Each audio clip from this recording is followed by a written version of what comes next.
আইএসএফে vote দেওয়া হারাম, TMC করা। আপনি ভাইজানের সঙ্গে ডিবেটে বসুন, আপনার কত দম, আপনার কত ক্ষমতা আছে আমরা দেখি।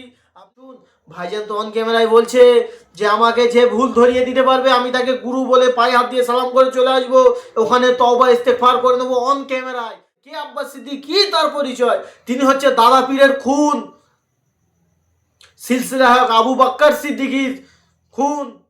তাকে নিয়েই তো বলছি। সে বলছে তফসির পড়তে পারবেন না ভাইজান, কলেমা পড়তে পারবেন না, কোরআন পড়তে পারবেন না। তা আশিকুর রহমান সাহেব, আপনাকে আমি বলতে চাইছি, অন ক্যামেরাতে আছি, লাইভে আছি, নাহলেও 200-400 লোক দেখছে।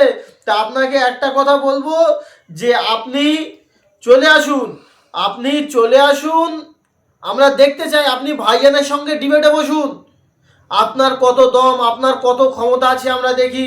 আপনি বলছেন ভাইজান তফসির পড়তে পারবেন না, কোরআন পড়তে পারবেন না।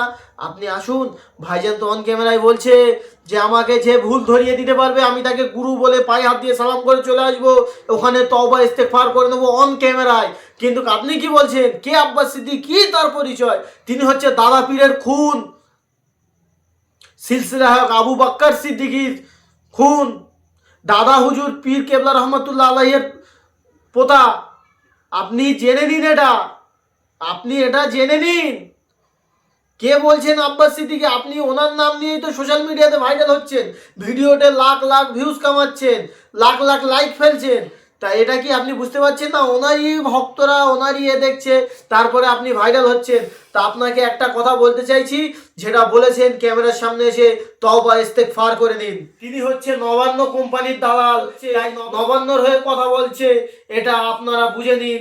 কারণ বলছে কি যে আইএসএফে ভোট দেওয়া হারাম, টিএমসি করা আছে।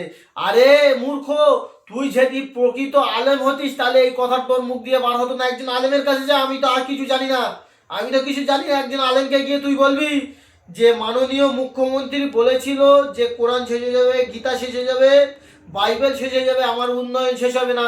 সেই জন্য আমি সুরাজউদ্দিন বলগে যা, আমি সুরাজউদ্দিন বলেছি, উনি ভুল বলেছে, উনি হারাম কথা বলেছে, ওনার সোশ্যাল মিডিয়াতে এসে ক্ষমা চেয়ে নেওয়ার দরকার। তোর মাননীয় মুখ্যমন্ত্রীকে গিয়ে তুই গিয়ে বল।